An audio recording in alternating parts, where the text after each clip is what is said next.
ಎಂಬುದಾಗಿ ಆ ಕ್ರಿಸ್ತನಿಗೋಸ್ಕರವಾಗಿ ತನ್ನ ಪ್ರಾಣವನ್ನೇ ಕೊಟ್ಟೆಂಬುದಾಗಿ ನಮ್ಮ ಸತ್ಯದಲ್ಲಿ ಗಮನಿಸುವಂತರಾಗಿದ್ದೇವೆ.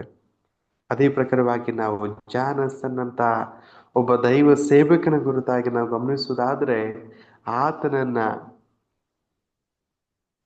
ದೇವರ ಸುವಾರ್ತೆ ಮಾಡುವಂತ ನಿಮಿತ್ತವಾಗಿ ಆತನನ್ನ ಕಟ್ಟಿ ಆತನ ಸುತ್ತಮುತ್ತಲೂ ಕೂಡ ಸೌದೆಯಲ್ಲಿ ಬೆಂಕಿ ಹೆಚ್ಚುವಂತ ಸಜೀವ ದಹನ ಮಾಡುವಂತ ಪರಿಸ್ಥಿತಿಗೆ ಬಂದಂತ ಸಂದರ್ಭದಲ್ಲಿ ಆ ಜಾನಸನ್ ಅಂತ ವ್ಯಕ್ತಿಗೆ ಅಲ್ಲಿರುವಂತ ವ್ಯಕ್ತಿಗಳು ಕೇಳುವಂತವರಾಗಿದ್ದಾರೆ, ನೀನು ಕ್ರಿಸ್ತನನ್ನ ನಂಬುದೇ ಇರುವುದಾದ್ರೆ, ಅದನ್ನ ತಿರಸ್ಕರಿಸುವುದಾದ್ರೆ ನಿನ್ನನ್ನು ಉಳಿಸುವಂತವರಾಗಿದ್ದೇವೆ, ಇಲ್ಲದಿರುವುದಾದ್ರೆ ನಾವು ಜೀವಂತವಾಗಿ ದಹನವನ್ನು ಮಾಡುವಂತವರಾಗಿದ್ದೇವೆ ಎಂಬುದಾಗಿ ಆ ವ್ಯಕ್ತಿಗೆ ಹೇಳುವಾಗ ವ್ಯಕ್ತಿ ಹೇಳ್ತಾನೆ, ನೀವು ದಹನ ಮಾಡಬೇಕೆಂಬುದಾಗಿ ಯೋಚಿಸುವಂತದ್ದನ್ನ ಮಾಡಿ ನಾನಾದ್ರೂ ಕ್ರಿಸ್ತನ ಹಾಡುಗಳನ್ನ ಆಡುತ್ತಾನೆ ತನ್ನ ಜೀವವನ್ನು ಒಪ್ಪಿಸ್ಕೊಡ್ತೇನೆ ಎಂಬುದಾಗಿ ಹೇಳಿದ್ನು. ಎಂತಹ ಸೇವಕ ಆತನಾಗಿರ್ಬೋದು. ಇವತ್ತು ನನ್ನ ನಿಮ್ಮ ಜೀವಿತಗಳಲ್ಲಿ ಅಂತ ಭಾವನೆ ಬರ್ತಾ ಇದೆಯಾ? ಕ್ರಿಸ್ತನಿಗೋಸ್ಕರವಾಗಿ ನಾನು ಎಲ್ಲವನ್ನ ಕಳ್ಕೊಳ್ಳೋದಕ್ಕೋಸ್ಕರವಾಗಿ ಬಯಸ್ತಾ ಇದ್ದೇನಾ? ಯೋಚಿಸ್ಬೇಕು. ಅಂತ ಭಾವನೆ ಬರುವಂತವ್ರು ಖಂಡಿತವಾಗಿ ಕ್ರಿಸ್ತನ ಮಕ್ಕಳಾಗಿ ದೇವರ ಆಶೀರ್ವಾದವನ್ನ ಗಳಿಸ್ಲಿಕ್ಕೆ ಸಾಧ್ಯ. ಯೂದನ ಪ್ರಕಾರವಾಗಿ ತನ್ನ ಜೀವವನ್ನು ಉಳಿಸ್ಕೊಳ್ಳೋದಕ್ಕೋಸ್ಕರವಾಗಿ ಆ ನಾಣ್ಯಗಳನ್ನು ಸಂಪಾದಿಸಿಕೊಳ್ಳೋದಕ್ಕೋಸ್ಕರವಾಗಿ ಕ್ರಿಸ್ತನನ್ನ ತೊರೆದ ಹಾಗೆ ನಾವುಗಳು ಮಾಡದ ಹಾಗೆ ಕ್ರಿಸ್ತನಿಗೋಸ್ಕರವಾಗಿ ಜೀವಿಸುವಂತ ಕೆಲಸವನ್ನ ಮಾಡೋಣ. ಅದೇ ಪ್ರಕಾರವಾಗಿ ಅನನ್ಯ ಸಫೇರಳ ಕುರಿತಾಗಿ ನಾವು ಧ್ಯಾನಿಸುವುದಾದ್ರೆ ಅಪೊಸ್ತಲರ ಕಾರ್ಯಗಳು 5:1-5 ಗಮನಿಸ್ತೇವೆ. ಅವರು ಕೂಡ ನಮ್ಮ ಸತ್ಯವೇದದಲ್ಲಿ ನೋಡಿಕೊಳ್ಳೋ ಪ್ರಕಾರವಾಗಿ ಜೀವವನ್ನೇ ಕೇವಲ ತಮ್ಮದೇ ಆದ ಭೂಮಿಯನ್ನ ಮಾರಿ ಹಣದ ವ್ಯಾಮೋಹಕ್ಕೆ ಸಿಲುಕಿ ಅಲ್ಪ ಆಶೆಗಾಗಿ ಜೀವವನ್ನ ಕಳೆದುಕೊಂಡಿರುವುದಾಗಿ ಗಮನಿಸ್ತೇವೆ. ಆ ಅಲ್ಪವಾಗಿರುವಂತ ಆ ದುರಾಸೆ ನಿಮಿತ್ತವಾಗಿ ಅವರು ತಮ್ಮ ಜೀವವನ್ನ ಕಳೆದುಕೊಂಡಿರುವುದಾಗಿ ನಾವು ಗಮನಿಸ್ತೇವೆ. ಅವರು ಸುಳ್ಳು ಹೇಳುವ ಮುಖಾಂತರವಾಗಿ ಆ ಆಸ್ತಿಯನ್ನ ಉಳಿಸ್ಕೊಳ್ಬೇಕು, ಆಸ್ತಿಯಲ್ಲಿ ಬಂದಂತ ಹಣವನ್ನ ಗಳಿಸ್ಕೊಳ್ಬೇಕು ಅನ್ನೋಂಥ ಸಲುವಾಗಿ ದೇವರಿಗೆ ಸುಳ್ಳು ಹೇಳೋದ್ರ ಮುಖಾಂತರವಾಗಿ ತಮ್ಮ ಜೀವಿತಗಳನ್ನ ಕಳೆದುಕೊಂಡ್ರು. ಇವತ್ತು ನಾವು ನಮ್ಮ ಜೀವಿತಗಳನ್ನ ಯಾವ ಮಾತಿನ ಮುಖಾಂತರವಾಗಿ ಕಳೆದುಕೊಳ್ಳುವಂತ ಪ್ರಯತ್ನ ಮಾಡ್ತಾ ಇದ್ದೇವೆ. ಅನನ್ಯ ಸಫೇರಳಾದ್ರೂ ಆ ಕುಟುಂಬದವರು ಸುಳ್ಳು ಹೇಳೋದ್ರ ಮುಖಾಂತರವಾಗಿ ಅವರು ಬಂದಂತ ಆದಾಯವನ್ನ ತೆರಿಗೆ ಕರ್ತನಿಗೆ ಒಪ್ಪಿಸುವಂತದ್ದನ್ನ ನಾವು ಮಾತು ಕೊಟ್ಟು ಆ ಮಾತನ್ನ ತಪ್ಪಿಸ್ಕೊಳ್ಳೋದ್ರ ಮುಖಾಂತರವಾಗಿ ತಮ್ಮ ಜೀವಿತವನ್ನು ಅವ್ರು ನಾಶ ಮಾಡಿಕೊಂಡ್ರು. ಇವತ್ತು ಅನೇಕ ಬಾರಿ ನಾನು ನೀವುಗಳು ಮಾತುಗಳನ್ನ ಕೊಟ್ಟೆವು, ಅದನ್ನು ಮೀರುವಂತವರಾಗಿದ್ದೇವ? ಯೋಚಿಸುವಂತವರಾಗೋಣ. ಅಂತ ತಪ್ಪುಗಳನ್ನು ಮಾಡಿದ್ದಿರುವುದಾದ್ರೆ ದೇವರೇ ಅಂತ ತಪ್ಪುಗಳನ್ನು ಮಾಡದಾಗಿ ನಮ್ಮ ಜೀವಿತಗಳಿಗೆ ಸಹಾಯ ಮಾಡಿ ಎಂಬುದಾಗಿ ಕೇಳ್ಕೊಳ್ಳುವಂತವರಾಗೋಣ. ಅದಕ್ಕೋಸ್ಕರವಾಗಿ ಕರ್ತನ ವಾಕ್ಯ ನಮಗೆ ತಿಳಿಸುವಂತದ್ದಾಗಿದೆ. ನಾವು ದೇವರ ವಾಕ್ಯಗಳಿಗೆ ಅನುಸಾರವಾಗಿ ನಡೆಯುವಂತ ಪ್ರಯತ್ನವನ್ನ ಮಾಡುವಂತ ಪ್ರಯತ್ನದಲ್ಲಿ ದೇವರ ಆಶೀರ್ವಾದವನ್ನು ಹೊಂದಲಿಕ್ಕೆ ಸಾಧ್ಯ. ಅನನ್ಯ ಸಫಲರಾದ್ರೂ ತಮ್ಮ ಜೀವಿತವನ್ನು ಉಳಿಸ್ಕೊಳ್ಳೋದಕ್ಕೋಸ್ಕರವಾಗಿ ಅವರು ಪ್ರಯತ್ನ ಮಾಡಿದ್ರು. ಅವರು ಲೋಕದಲ್ಲಿ ಇನ್ನೂ ಸುಖವಾಗಿರ್ಬೇಕೆಂಬುದಾಗಿ ಬಯಸಿ ದೇವರಿಗೆ ತಲುಪಬೇಕಾಗಿರುವಂತದನ್ನ ತಲುಪಿಸುವಂತ ಕೆಲಸದಲ್ಲಿ ವಿಫಲ ಆಗುವಂತ ಪ್ರಯತ್ನವಾಗಿ ಅವರು ಹೊಂದಬೇಕಾಗಿರುವಂತದನ್ನ ಹೊಂದದೆ ಅವರು ನಾಶವಾದರೆಂಬುದಾಗಿ ಗಮನಿಸ್ತೇವೆ. ಈಗ ಅನೇಕ ವ್ಯಕ್ತಿಗಳನ್ನ ನಾವು ಗಮನಿಸಿದ್ದೇವೆ. ಇವರೆಲ್ಲರೂ ಕೂಡ ದೇವರ ಆಶೀರ್ವಾದವನ್ನ ಹೊಂದುವುದಕ್ಕಿದ್ದಂತ ವ್ಯಕ್ತಿಗಳು. ಇವರೆಲ್ಲರೂ ಕೂಡ ಕಳೆದುಕೊಂಡ್ರು ದೇವರ ಆಶೀರ್ವಾದವನ್ನ. ಇವತ್ತು ಇವರ ಸಾಲಿನಲ್ಲಿ ನಮ್ಮ ಜೀವಿತಗಳು ಕೂಡ ಇದ್ದಾವ? ಖಂಡಿತವಾಗಿ ನಾವು ಪ್ರಶ್ನೆ ಮಾಡ್ಕೊಳ್ಳೋಣ. ಅಂತ ಸಾಲಿನಲ್ಲಿ ನಾವು ಇರುವುದಾದ್ರೆ ಈ ದಿವಸದಲ್ಲಿ ಕರ್ತನಿಗೆ ನಮ್ಮನ್ನು ಒಪ್ಪಿಸ್ಕೊಡೋಣ. ದೇವ್ರೆ, ಆ ಸಾಲಿನಲ್ಲಿ ನಾವು ಇರುದಾಗೆ ನಮ್ಮ ಅಪರಾಧಗಳನ್ನ ಕ್ಷಮಿಸ್ರಿ, ನೀವು ಕೊಡಬಯಸುವಂತ ಆಶೀರ್ವಾದವನ್ನು ಹೊಂದುವುದಕ್ಕೆ ನಮ್ಮ ಜೀವಿತಗಳನ್ನ ನಡೆಸ್ರಿ ಎಂಬುದಾಗಿ ತಿಳಿದುಕೊಂಡು ನಾವುಗಳು ಆ ಸಾಲಿನಿಂದ ಹೊರಗಡೆ ಬಂದವರಾಗಿ ಆಶೀರ್ವಾದವನ್ನ ಹೊಂದುವಂತ ಸಾಲಿನಲ್ಲಿ ನಾವು ನಿಲ್ಲುವಂತವರಾಗೋಣ. ನಾವು ಆಶೀರ್ವಾದವನ್ನ ಕಳೆದುಕೊಳ್ಳೋದಕ್ಕೋಸ್ಕರವಾಗಿ ಬಯಸಬಾರದು. ಇದು ದೇವರ ಉದ್ದೇಶ. ದೇವರು ನಮ್ಮನ್ನ ಆಶೀರ್ವದಿಸುವುದಕ್ಕೋಸ್ಕರವಾಗಿ ಬಯಸುವಂತ ದೇವರು. ಅದಕ್ಕೋಸ್ಕರವಾಗಿ ಕರ್ತನ ವಾಕ್ಯ ಹೇಳುವಂತಹದ್ದು, ಯಾರು ದೇವರ ಮಾತನ್ನ ಕೇಳುವಂತವರಾಗಿದ್ದಾರೋ ಅಂತವರಿಗೆ ಆಶೀರ್ವಾದ. ಧರ್ಮೋಪದೇಶಕಾಂಡ 25 ನಾವು ಗಮನಿಸ್ತೇವೆ. ದೇವರ ಮಾತನ್ನ ಕೇಳುವಂತವನಿಗೆ ಆಶೀರ್ವಾದ, ದೇವರ ಮಾತಿಗೆ ವಿಧೇಯರಾಗುವಂತವನಿಗೆ ಆಶೀರ್ವಾದ, ದೇವರ ಮಾತಿಗೆ ವಿಧೇಯರಾಗದಿಲ್ಲದಿರುವವರಿಗೆ ಶಾಪ ಎಂಬುದಾಗಿ. ಅನೇಕ ಜನಗಳು ದೇವರ ಮಾತಿಗೆ ವಿಧೇಯರಾಗದೆ ಶಾಪಗಳನ್ನ ಹೊಂದ್ಕೊಂಡ್ರು, ಅಂದ್ರೆ ದೇವರ ಮಾತನ್ನ ಕೇಳದೆ ಶಾಪಗಳನ್ನ ಹೊಂದ್ಕೊಂಡ್ರು. ಇವತ್ತು ನಾವಾದರೂ ದೇವರ ಆಶೀರ್ವಾದವನ್ನು ಹೊಂದುವುದಕ್ಕೋಸ್ಕರವಾಗಿ ನಾವು ಕರ್ತನ ಕಡೆಗೆ ಬರುವಂತರಾಗುವನ. ನಮ್ಮ ಸತ್ಯವಿದ್ದಲ್ಲಿ ಗಮನಿಸ್ತೇವೆ, ಹಗ್ಗಾಯನು ಬರೆದಂತಹ ಪ್ರವಾದನೆ ಗ್ರಂಥದಲ್ಲಿ ನಾವು ಈ ರೀತಿಯಾಗಿ ವಚನಗಳನ್ನ ಗಮನಿಸಲಿಕ್ಕೆ ಸಾಧ್ಯ. ಅಲ್ಲಿ ವಾಕ್ಯ ಹೇಳುವಂತದ್ದಾಗಿದೆ, ದೇವರು ನಮ್ಮನ್ನ ಯಾವ ರೀತಿಯಾಗಿ ಆಶೀರ್ವಾದ ಮಾಡ್ತಾರೆ ಎಂಬುದಾಗಿ ಅಲ್ಲಿ ನೋಡುವುದಾದ್ರೆ ವಾಕ್ಯ ಹೇಳುವಂತದ್ದಾಗಿದೆ. ಹಗ್ಗಾಯಿ ಬರೆದಂತ ಪ್ರವಾದಿ ಗ್ರಂಥ 2 ಅಧ್ಯಾಯ 19 ಬಿ ಭಾಗ ಹೇಳುವಂತದ್ದಾಗಿದೆ. ಇಗೋ, ಇದೇ ದಿವಸ ಮೊದಲುಗೊಂಡು ನಿಮ್ಮನ್ನ ಆಶೀರ್ವದಿಸುವೆನೆಂಬುದಾಗಿ ಇಸ್ರಾಯೇಲ್ ಜನಗಳಿಗೆ ದೇವರು ವಾಗ್ದಾನ ಮಾಡಿರುವಂತದ್ದನ್ನ ಗಮನಿಸ್ತೇವೆ. ಇಸ್ರಾಯೇಲ್ ಜನಗಳು ಪ್ರಾರಂಭದ ದಿವಸಗಳಲ್ಲಿ ಅವರು ತಪ್ಪು ಮಾಡಿದಂತ ಸಂದರ್ಭದಲ್ಲಿ ಅವರ ಫಲಗಳು ನಾಶವಾದವು, ಅವರ ಹೊಲದಲ್ಲಿ ಬೆಳೆದಿರುವಂತ ಧಾನ್ಯಗಳು ನಾಶವಾದವು, ಅವರ ಜೀವಿತಗಳಲ್ಲಿ ಅನೇಕ ಪಾಲುಗಳು ನಾಶವಾದಂತ ಸಂದರ್ಭದಲ್ಲಿ ಅವರ ಪಾಪಗಳನ್ನು ಒಪ್ಪಿಕೊಂಡು ಪುನಃ ದೇವರ ಕಡೆಗೆ ಬಂದಾಗ ದೇವರು ನುಡಿದಂತ ವಾಗ್ದಾನವಿದು. ಹಾಗೇನು ಬರೆದ ಪ್ರವಾದಿ ಗ್ರಂಥ 2 ಅಧ್ಯಾಯ 19 ಬಿ ಭಾಗದಲ್ಲಿ ಹೇಳುವಂತಹದ್ದು, ಇಗೋ ಇದೇ ದಿವಸ ಮೊದಲುಕೊಂಡು ನಿಮ್ಮನ್ನು ಆಶೀರ್ವದಿಸುವೆನೆಂಬುದಾಗಿ. ಇವತ್ತು ಅದೇ ವಾಗ್ದಾನವನ್ನ ದೇವರು ನನ್ನ ನಿಮ್ಮ ಜೀವಿತಗಳಲ್ಲಿ ಹೇಳೋದಕ್ಕೋಸ್ಕರವಾಗಿ ಬಯಸ್ತಾರೆ.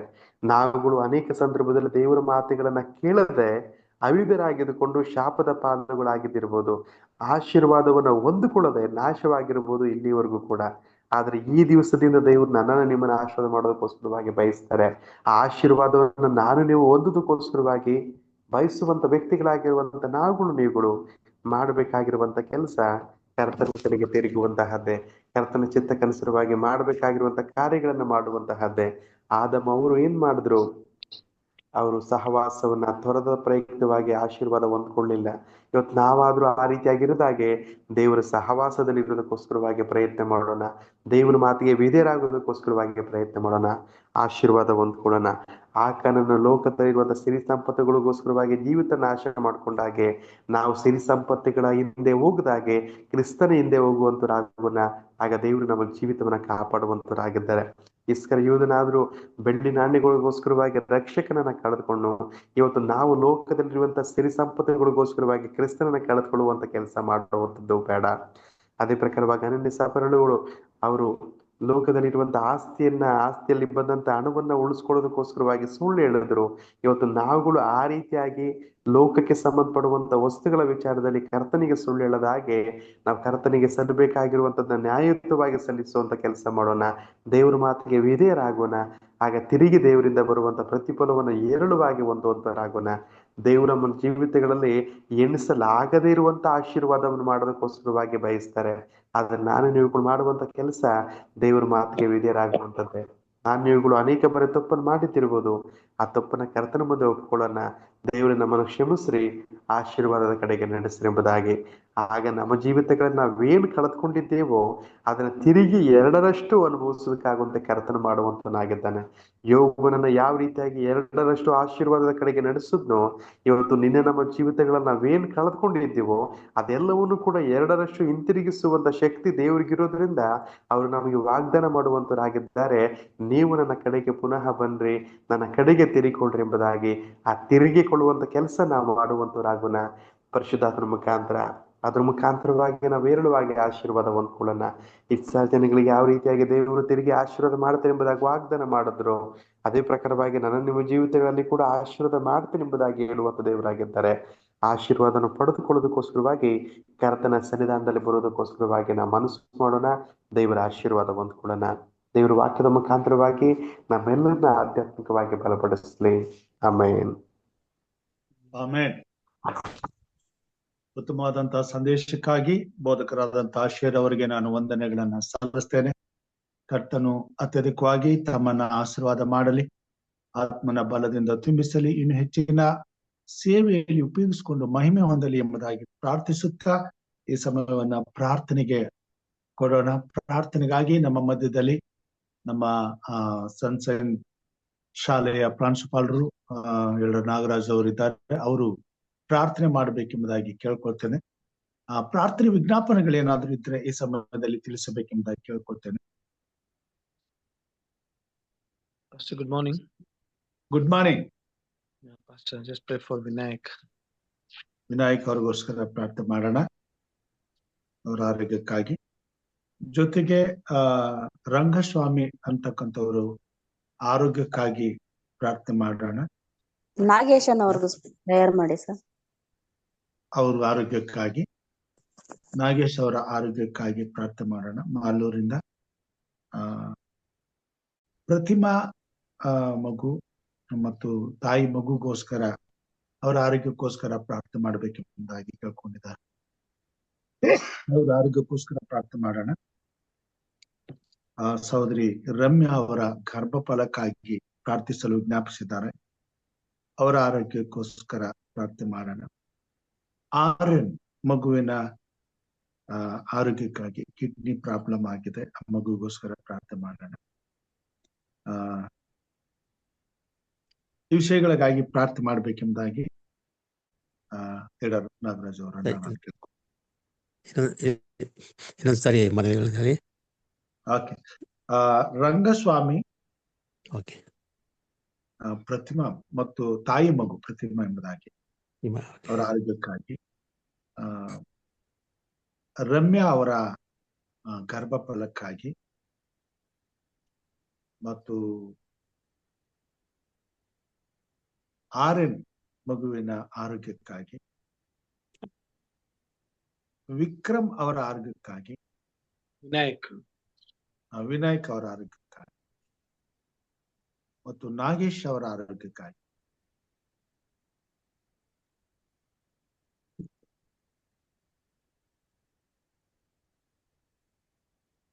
ಓಕೆ, ಪ್ರಾರ್ಥನೆ ಮಾಡಿಕೊಳ್ಳೋಣ. ಮಹೋನ್ನತನು ಕೃಪಾ ಸಂಪೂರ್ಣನು ಸರ್ವಶಕ್ತನವಾದ ನಮ್ಮ ತಂದೆಯೇ, ಈ ಮುಂಜಾನೆ ವೇಳೆಯಲ್ಲಿ ಕರ್ತನೇ ನಿನ್ನ ಪಾದ ಸಂಧಾನದಲ್ಲಿ ಬಂದು ನಾವು ಕುಳಿತು ನಿನಗೆ ಕೃತಜ್ಞತೆ ಸಲ್ಲಿಸುವ ಹಾಗೆ, ನಿನ್ನ ಆರಾಧಿಸುವಾಗೆ ಕೊಟ್ಟಂತ ಸಮಯಕ್ಕಾಗಿ ನಿನಗೆ ಸ್ತೋತ್ರವನ್ನು ಸಲ್ಲಿಸಲಾಗಿದೆ ಕರ್ತನೇ. ಈ ಮುಂಜಾನೆ ವೇಳೆ ಕರ್ತನೇ ನಿನ್ನ ಮಕ್ಕಳಾದ ನಾವು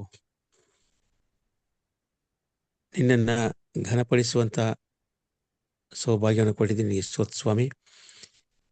ಈ ಮುಂಜಾನೆ ವೇಳೆ ಕರ್ತನೇ ನಿನ್ನ ಸೇವಕರ ಮುಖಾಂತರವಾಗಿ ಕೊಟ್ಟಂತ ವಾಕ್ಯಕ್ಕೋಸ್ಕರ ನಿನಗೆ ಸ್ತೋತ್ರ ಸಲ್ಲಿಸ್ತೇವೆ ಕರ್ತನೇ. ಅದ್ ಕರ್ತನೇ ನೀನು ಆಶೀರ್ವಾದ ಕೊಡುವಂತ ದೇವರಾಗಿದ್ದ ಕರ್ತನೇ, ಪ್ರತಿ ಗಳಿಗೆಯಲ್ಲಿಯೂ ಪ್ರತಿ ನಿಮಿಷದಲ್ಲಿಯೂ ಕರ್ತನೇ ನಿನ್ನ ಆಶೀರ್ವಾದವನ್ನು ಕೊಡ್ತಾ ಬಂದಿದೆ. ಅದಕ್ಕಾಗಿ ನಿನಗೆ ಸ್ತೋತ್ರ ಸಲ್ಲಿಸ್ತೇವೆ ಕರ್ತನೇ. ವಿಶೇಷವಾಗಿ ಇದುವರೆಗೂ ನೀನು ಕೊಟ್ಟಂತ ಎಲ್ಲ ಆಶೀರ್ವಾದಗಳಿಗೋಸ್ಕರವಾಗಿ ನಿನಗೆ ಸ್ತೋತ್ರ ಸಲ್ಲಿಸ್ತೇವೆ ಸ್ವಾಮಿ. ಸ್ವಾಮಿ, ನಿನ್ನ ಆಶೀರ್ವಾದವಿಲ್ಲದೆ ನಾವು ಏನನ್ನು ಮಾಡಲಿಕ್ಕೂ ಸಾಧ್ಯ ಇಲ್ಲ ಕರ್ತನೇ. ನಿನ್ನ ಕೃಪಾ ಸಂಪೂರ್ಣ ಆಗಿದ್ದ ಕರ್ತನೇ, ನಿನ್ನ ಕೃಪೆಯನ್ನು ನಮಗೆ ದಯಪಾಲಿಸಿಕೊಳ್ತಾ ಬಂದಿದೆ. ಅದಕ್ಕಾಗಿ ಸ್ತೋತ್ರ ಸಲ್ಲಿಸ್ತೇವೆ ಸ್ವಾಮಿ. ಈ ಮುಂಜಾನೆ ವೇಳೆಯಲ್ಲಿ ಕರ್ತನೇ ನಿನ್ನ ವಾಕ್ಯದ ಮೂಲಕವಾಗಿ ನಮ್ಮನ್ನು ತೃಪ್ತಿಪಡಿಸಿದೆ, ನಮ್ಮನ್ನು ಬಲಪಡಿಸಿದ್ದೆ. ಅದಕ್ಕಾಗಿ ನಿನಗೆ ಸ್ತೋತ್ರ ಸಲ್ಲಿಸ್ತೇವೆ ಕರ್ತನೇ. ಈ ದಿನವನ್ನ ನಿನ್ನ ಒಂದು ವಾಕ್ಯದ ಪ್ರಕಾರವಾಗಿ ನಮ್ಮ ಆತ್ಮಿಕ ಬಲವನ್ನು ಹೆಚ್ಚಿಸಬೇಕೆಂದು ನಾವು ನಿನ್ನಲ್ಲಿ ಪ್ರಾರ್ಥಿತವಾಗಿದೆ ಕರ್ತನೇ. ಈ ದಿನ ನಡೆಯುವಂತ ಎಲ್ಲ ಸಬ್ಬತ್ತಿನ ಕಾರ್ಯಕ್ರಮವನ್ನು ಆಶ್ರಯಿಸು, ಸಬ್ಬತ್ ದಿನವನ್ನು ಆಶ್ರಯಿಸು ಕರ್ತನೇ. ಈ ಸಬ್ಬತ್ ದಿನವೂ ನಮ್ಮ ಜೀವಿತದಲ್ಲಿ ಆಶೀರ್ವಾದದಾಯಕವಾಗಿರುವ ಹಾಗೆ ನಮ್ಮನ್ನು ಆಶ್ರಯಿಸಬೇಕೆಂದು ನಿನ್ನ ಬೇಡ್ತೀವಿ ಸ್ವಾಮಿ. ಈ ಸಮಯದ ಕರ್ತನೇ ಅನೇಕ ಪ್ರಾರ್ಥನಾ ಮನೆಗಳನ್ನ ಸ್ವಾಮಿ ನಿನ್ನ ಮುಂದೆ ನಾವು ಜ್ಞಾಪಕ ಮಾಡ್ತೇವೆ ಕರ್ತನೇ. ಈ ಪ್ರಾರ್ಥನಾ ವಿಜ್ಞಾಪನೆಗಳನ್ನ ಮಾಡಿದಂಥ ಎಲ್ಲ ನಿನ್ನ ಪ್ರಿಯ ಮಕ್ಕಳನ್ನ ಭಕ್ತರನ್ನ ನಿನ್ನ ಕೈಗೆ ಒಪ್ಪಿಸ್ಕೊಳ್ತೇವೆ ಸ್ವಾಮಿ. ಸ್ವಾಮಿ, ಎಲ್ಲವನ್ನ ನೀನು ಬಲ್ಲವನಾಗಿದ್ದ ಕರ್ತನೇ, ಎಲ್ಲವನ್ನ ಸರಿಪಡಿಸುವಂತ ನೀನಾಗಿದ್ದ ಕರ್ತನೇ. ಈ ಪ್ರಿಯ ಮಕ್ಕಳು ನಿನ್ನನ್ನೇ ಭರವಸೆ ಬಿಟ್ಟು ನಿನ್ನ ಸಹಾಯವನ್ನ ನಿನ್ನ ಆಶೀರ್ವಾದವನ್ನ ಬೇಡಿದರೆ ಕರ್ತನೇ, ಅವರ ನಂಬಿಕೆ ನಿನ್ನ ಬಲಪಡಿಸು, ಬೇಕಂತ ಆರೋಗ್ಯವನ್ನು ದಯಪಾಲಿಸಿಕೊಡು, ಅವರ ನ್ಯೂನತೆಗಳನ್ನ ಕೊರತೆಗಳನ್ನ ನಿವಾರಿಸು ಕರ್ತನೇ. ನಿನ್ನಲ್ಲಿ ಅವರ ಭರವಸೆ ಬಿಟ್ಟಿರುವ ಹಾಗೆ ಕರ್ತನೇ, ಅವರೆಲ್ಲ ಆಸೆ ಆಕಾಂಕ್ಷೆಗಳನ್ನ ನಿವಾರಿಸಬೇಕೆಂದು ನೀನು ಬೇಡ್ತೀವಿ ಸ್ವಾಮಿ. ವಿಶೇಷವಾಗಿ ಕರ್ತನೇ ಈ ಪ್ರಿಯ ಮಕ್ಕಳನ್ನ ನೀನು ಕೃಪೆಯಿಂದ ಹಸ್ತದಿಂದ ಚಾಚಿ ಅವ್ರನ್ನ ಬಲಪಡಿಸು, ಆರೋಗ್ಯವನ್ನು ದಯಪಾಲಿಸು ಸ್ವಾಮಿ. ಅದರ ಮೂಲಕವಾಗಿ ನೀನು ಮಹಿಮೆ ಹೊಂದಬೇಕೆಂಬುದಾಗಿ ನಮ್ಮ ಪ್ರಾರ್ಥನೆ ಆಗಿದೆ ಕರ್ತನೇ. ಹೌದು ಸ್ವಾಮಿ, ಈ ಲೋಕದಲ್ಲಿ ಜೀವಿಸುವ ಸಮಯದಲ್ಲಿ ಅನೇಕರನ್ನ ನೀನು ಕರುಣಿಸಿದ್ದಿ, ಸ್ವಸ್ಥಪಡಿಸಿದ್ದಿ, ಆರೋಗ್ಯವನ್ನು ಕೊಟ್ಟಿದ್ದಿ ಕರ್ತನೇ. ಇವತ್ತು ಸಹ ನಿಮ್ಮಲ್ಲಿ ನಾವು ನಿನ್ನ ಪಾದ ಸಂಧಾನದಲ್ಲಿ ಬೆಳೆಯುವುದಾಗಿದೆ ಕರ್ತನೇ. ಈ ಎಲ್ಲ ಪ್ರಿಯ ಮಕ್ಕಳನ್ನ ಈಗ ನಾವು ಓದಿದಂತ ಎಲ್ಲ ಪ್ರಿಯ ಮಕ್ಕಳನ್ನ ನಿನ್ನ ಕೈ ಒಪ್ಪಿಸ್ಕೊಳ್ತೇವೆ. ಆಶ್ರಯಿಸು, ಬಲಪಡಿಸು. ವಾಕ್ಯವಂತದಂತ ಪ್ರಿಯ ಸೇವಕರನ್ನ ಆಶ್ರಯಿಸು, ಅವರ ಸೇವೆಯನ್ನ ನೀನು ಆಶ್ರಯಿಸಪ್ಪ ಸ್ವಾಮಿ. ಇನ್ನು ಹೆಚ್ಚಾದ ರೀತಿಯಲ್ಲಿ ನಿನ್ನ ಸೇವೆನ ಮಾಡುವಂತ ಸೌಭಾಗ್ಯವನ್ನು ದಯಪಾಲಿಸಿಕೊಳ್ಳು. ವಿಶೇಷವಾಗಿ ಕರ್ತನೆ ಈ ಸಮಯದಲ್ಲಿ ಬೋಧಕರಂತ ಯಮರಾಜ್ ಅವರಿಗೋಸ್ಕರ ಪ್ರಾರ್ಥನೆ ಸ್ವಾಮಿ. ಅವರು ನಿಷ್ಠೆಯಿಂದ ನಿನ್ನ ಸೇವೆಯನ್ನು ಮಾಡುವಂತ ಸೌಭಾಗ್ಯವನ್ನು ಕೊಟ್ಟಿದ್ದಿ. ಅವರ ತಲಾಂತಗಳನ್ನ ಆಶ್ರಯಿಸು. ಇನ್ನೂ ಹೆಚ್ಚಾದ ಸೇವೆಯಲ್ಲಿ ಅವರು ತೊಡಗಿಸಿಕೊಳ್ಳುವಾಗೆ ಅವರ ಉಪಯೋಗಿಸಬೇಕೆಂದು ನಿನ್ನನ್ನು ಬೇಡ್ತೀವಿ ಸ್ವಾಮಿ. ಹಾಗೂ ಕುಟುಂಬವನ್ನು ಆಶ್ರಯಿಸು. ವಿಶೇಷವಾಗಿ ಕರ್ತನೆ ಎಚ್ಚರವಾಗಿದ್ದು ಪ್ರಾರ್ಥಿಸಿ ಈ ಒಂದು ಕಾರ್ಯಕ್ರಮವನ್ನು ನೀನು ಆಶ್ರಯಿಸು ಸ್ವಾಮಿ. ಯಶಸ್ವಿಯಾಗಿ ನಡೆಸಿಕೊಡ್ತಾ ಬಂದಿದೆ, ಅದಕ್ಕಾಗಿ ಸ್ತೋತ್ರ ಸ್ವಾಮಿ. ಈ ಕಾರ್ಯಕ್ರಮವು ಉತ್ತಮವಾದ ರೀತಿಯಲ್ಲಿ ನಡೆದು ಇನ್ನು ಅನೇಕರು ನಿನ್ನನ್ನು ಘನಪಡಿಸುವಂಥ, ನಿನಗೆ ಆರಾಧಿಸುವಂಥ ಆ ಒಂದು ಆಶೀರ್ವಾದವನ್ನ ಎಲ್ಲರಿಗೂ ದಯಪಾಲಿಸಿಕೊಳ್ಬೇಕೆಂದು ನೀನು ಬೇಡ್ತೀವಿ ಸ್ವಾಮಿ. ವಿಶೇಷವಾಗಿ ಕರ್ತನೆ ಪ್ರತಿದಿನವೂ ತಪ್ಪದೆ ನಿನ್ನನ್ನು ಜ್ಞಾಪಿಸಿಕೊಂಡು ನಿನ್ನನ್ನು ಆರಾಧಿಸಲು ಕೂಡಿ ಬರುವಂಥ ಎಲ್ಲ ನಿನ್ನ ಪ್ರಿಯ ಮಕ್ಕಳನ್ನ ಹಾಗೂ ಈ 17 ಕುಟುಂಬಗಳನ್ನ ನಿನ್ನ ಕೈಗೊಳಿಸಿ ಸ್ವಾಮಿ. ಇವರ ಮೂಲಕವಾಗಿ ಇತರರು ಪ್ರೋತ್ಸಾಹ ಹೊಂದುವ ಹಾಗೆ ಅವನ್ನ ಆಶ್ವಾಸಬೇಕೆಂದು ನಿರ್ವಹಿಸಿ ಸ್ವಾಮಿ. ಕರ್ತನೆ ಈ ಸಮಯದಲ್ಲಿ ನಮ್ಮ ಎಲ್ಲ ವಿಜ್ಞಾಪನೆಗಳ ನಿನ್ನ ಕೈಗೆ ಒಪ್ಪಿಸಿದೆ ಕರ್ತನೆ. ಘನ ಮಾನ ಸ್ತುತಿ ಸ್ತೋತ್ರಗಳು ಉಂಟಾಗಲಿ ಕರ್ತನೆ. ನಾವು ಮಾಡುವಂಥ ಎಲ್ಲ ಪ್ರಾರ್ಥನೆಗಳು ಆರಾಧನೆ ಸ್ವಾಮಿ ನಿನ್ನ ಮಹಿಮೆಗಾಗಿ ನಾವು ಅದನ್ನ ಆರಾಧಿಸುವಾಗೆ ಹಾಗೂ ಪ್ರತಿನಿತ್ಯವೂ ನಿನ್ನನ್ನೇ ನಾವು ಹಾದುಕೊಂಡಿರುವ ಹಾಗೆ ನಮ್ಮನ್ನು ಬಲಪಡಿಸಬೇಕೆಂದು ವಿಶೇಷವಾಗಿ ಈ ದಿನವನ್ನು ಆಶ್ರಯಿಸು. ಈ ದಿನದಲ್ಲಿ ಸಭೆಗಳಲ್ಲಿ ನಡೆಯುವಂಥ ಎಲ್ಲ ಕಾರ್ಯಕ್ರಮಗಳಲ್ಲಿ ನಿನ್ನ ಪ್ರಸನ್ನತೆ ಇದ್ದು ನೀನೇ ಮಹಿಮೆ ಹೊಂದಬೇಕೆಂದು ನಮ್ಮ ಪ್ರಭು ರಕ್ಷಣವಾದಂಥ ಯೇಸುವಿನ ಮುದ್ದು ನಾಮದಲ್ಲಿ ಇನ್ನು ಬೇಡಿ ಹೊಂದಿದ್ದೇವೆ ನಮ್ಮ ಜೀವಗಳ ತಂದೆಯೇ, ಆಮೇನ್. ಆಮೇನ್. ಪರಲೋಕದ ಪ್ರಾರ್ಥನೆ ಮಾಡಿಕೊಳ್ಳೋಣ. ಅಂತ್ಯ ಆಶೀರ್ವಾದವನ್ನ ಅಷ್ಟು ಸಾಲಮನ್ ಅವ್ರ ಜೊತೆಗೆ ನಾವು ಮಾಡಿಕೊಳ್ಳೋಣ. ಪರಲೋಕದಲ್ಲಿರುವ ನಮ್ಮ ತಂದೆಯೇ, ನಿನ್ನ ನಾಮವು ಪರಿಶುದ್ಧವೆಂದು ಎಣಿಸಲ್ಪಡಲಿ. ನಿನ್ನ ರಾಜ್ಯವು ಬರಲಿ. ನಿನ್ನ ಚಿತ್ತವು ಪರಲೋಕದಲ್ಲಿ ನೆರವೇರುವ ಪ್ರಕಾರ ಭೂಲೋಕದಲ್ಲಿ ನೆರವೇರಲಿ. ನಮ್ಮ ಅನುದಿನದ ಆಹಾರವನ್ನು ಹೊತ್ತು ನಮಗೆ ದಯಪಾಲಿಸಿಕೊಡು. ನಮಗೆ ತಪ್ಪು ಮಾಡಿದವರನ್ನು ನಾವು ಕ್ಷಮಿಸಿದಂತೆ ನಮ್ಮ ತಪ್ಪುಗಳನ್ನು ಕ್ಷಮಿಸು. ನಮ್ಮನ್ನು ಶೋಧನೆಯೊಳಗೆ ಸೇರಿಸದೆ ಕೇಡಿನಿಂದ ತಪ್ಪಿಸು. ಯಾಕೆಂದರೆ ರಾಜ್ಯವು ಬಲವು ಮಹಿಮೆಯು ಸದಾಕಾಲ ನಿನ್ನದೇ ಸ್ವಾಮಿ. ಆಮೇನ್. ಓಕೆ, ಅಂತ ಆಶೀರ್ವಾದಕ್ಕೆ ಒಪ್ಪಿಸಿಕೊಳ್ಳೋಣ. ಈಗ ನಮ್ಮ ಕರ್ತನಾದ ಯೇಸು ಕ್ರಿಸ್ತನ ಕೃಪೆಯು, ತಂದೆಯಾದ ದೇವರ ಪ್ರೀತಿಯು, ಪವಿತ್ರಾತ್ಮನ ಅನ್ಯೋನ್ಯತೆ, ಐಕ್ಯತೆ, ಶಾಂತಿ, ಸಮಾಧಾನವು ಈ ಝೂಮ್ ಮಾಧ್ಯಮದಲ್ಲಿ ಸ್ವಾಮಿ ಇಂದು ಸಬ್ಬತ್ತಿನ ದಿವಸದಲ್ಲಿ ನಿನ್ನ ಮಕ್ಕಳಾಗಿ ನಿನ್ನ ವಾಕ್ಯವನ್ನು ಕೇಳಲು ಬಂದಿರುವಂತಹ ಪ್ರತಿಯೊಬ್ಬ ನಿನ್ನ ಮಕ್ಕಳ ಮೇಲೆಯೂ ಹಾಗೂ ಇಂದು ವಾಕ್ಯವನ್ನು ಹಂಚಿಕೊಟ್ಟಂತ ನಿನ್ನ ಪ್ರಿಯ ದಾಸರಾದಂತ ಆಶೀರ್ವರ ಮೇಲೆಯೂ ಹಾಗೂ ಕರ್ತನ ಪ್ರತಿಯೊಂದು ವಿಜ್ಞಾಪನೆಗಳ ಮೇಲೆಯೂ ಆರಂಭದ ಪ್ರಾರ್ಥನೆಯನ್ನ ಹಾಗೂ ಮುಕ್ತಾಯದ ಪ್ರಾರ್ಥನೆಯನ್ನ ಮಾಡಿರ್ತಕ್ಕಂಥ ಪ್ರಿಯ ಮಕ್ಕಳೊಂದಿಗೆಯೂ ಇನ್ನು ವಿಶೇಷವಾದ ಆಶೀರ್ವಾದ ನಿತ್ಯ ನಿರಂತರಕ್ಕೂ ನಮ್ಮೆಲ್ಲರ ಮೇಲೆ ನೆಲೆಯಾಗಲಿ ಸ್ವಾಮಿ. ಆಮೇನ್. ಆಮೇನ್. ಆಮೇನ್. ದೇವರ ನಾಮಕ್ಕೆ ಸ್ತೋತ್ರವಾಗಲಿ. ಮತ್ತೊಮ್ಮೆ ಪರಿಶುದ್ಧವಾದ ಸಬ್ಬತ್ತಿನದ ಬೆಳಗಿನಲ್ಲಿ ಒಟ್ಟಾಗಿ ಸೇರಿ ದೇವರನ್ನ ಸ್ತುತಿಸುವ ಹಾಗೆ ಕೂಡಿ ಬಂದಂತ ಎಲ್ಲ ದೇವರ ಮಂದಿಗೆ, ಸಭೆಗೆ ಹೃತ್ಪೂರ್ವಕವಾದಂತಹ ಧನ್ಯವಾದಗಳನ್ನ ಸಲ್ಲಿಸ್ತೇನೆ. ಹಾಗೆಯೇ ಈ ದಿನದಲ್ಲಿ ವಿಶೇಷವಾದಂತಹ ಸಂದೇಶವನ್ನ ತಂದಂತ ಓದಕದಂತ ಪಾಸ್ಟರ್ ಅಶೇರ್ ಅವರಿಗೆ ನಾನು ವಂದನೆಗಳನ್ನ ಸಲ್ಲಿಸ್ತೇನೆ. ಜೊತೆಗೆ ಆರಂಭದ ಪ್ರಾರ್ಥನೆ ಮಾಡಿದಂತ ಸಹೋದರ ಜಾನ್ ಡೇವಿಡ್ ಅವರಿಗಾಗಿಯೂ ಮುಕ್ತಾಯದ ಪ್ರಾರ್ಥನೆಯನ್ನು ಮಾಡಿದಂತ ಹಿರಿಯರಾದಂತ ನಾಗರಾಜ್ ಸಾರ್ ಅವ್ರಿಗೂ ಕೂಡ ವಂದನೆಗಳನ್ನ ಸಲ್ಲಿಸ್ತೇನೆ. ಆಶೀರ್ವಾದ ನೀಡಿದಂತ ಪಾಸ್ಟರ್ ಸಾಲಮನ್ ಅವ್ರಿಗೂ ವಂದನೆಗಳನ್ನ ಸಲ್ಲಿಸ್ತೇನೆ. ದೇವರು ನಮ್ಮನ್ನು ಆಶೀರ್ವಾದ ಮಾಡಲಿ. ಈ ಬೆಳಗಿನ ಜಾವದಲ್ಲಿ ಸಬ್ಬತ್ತಿನ ಆಶೀರ್ವಾದದೊಂದಿಗೆ ಆಶಾದಾಯಕವಾಗಿ ಸಬ್ಬತ್ತನ್ನು ಅನುಭವಿಸುವಾಗೆ ಕೃಪೆ ತೋರಿ ಮತ್ತೆ ಸಾಯಂಕಾಲ ಆತನ ಕೃಪಾ ಸನ್ನಿಧಾನಕ್ಕೆ ಬಂದು ಅಂತಾರಾಷ್ಟ್ರೀಯ ಕನ್ನಡ ಸಬ್ಬತ್ ಸಾಲ ಪಾಠಗಳನ್ನು ಕಲಿಯುವ ಹಾಗೆ ನಮ್ಮೆಲ್ಲರನ್ನು ನಡೆಸಲಿ ಎಂಬುದಾಗಿ ಪ್ರಾರ್ಥಿಸುತ್ತಾ ಕರ್ತನ ಕೃಪಾಸ್ತಕ್ಕೆ ನಮ್ಮೆಲ್ಲರನ್ನು ಒಪ್ಪಿಸಿಕೊಡುತ್ತಾ ಮತ್ತೊಮ್ಮೆ ಬೆಳಗಿನ ಶುಭಾಶಯಗಳೊಂದಿಗೆ ಎಲ್ಲರಿಗೂ ಸಬ್ಬತ್ತಿನದ ಶುಭಾಶಯಗಳನ್ನು ಕೋರ್ತೇನೆ. ದೇವರು ನಮ್ಮನ್ನು ಆಶೀರ್ವಾದ ಮಾಡಿ. Thank you, Pastor. ಎಲ್ಲರಿಗೂ Thank you, sir. Pastor, thank you for your message. Welcome Thanks. Sir. Happy Sabbath ಎಲ್ಲರಿಗೂ. Sabbath. Happy Sabbath.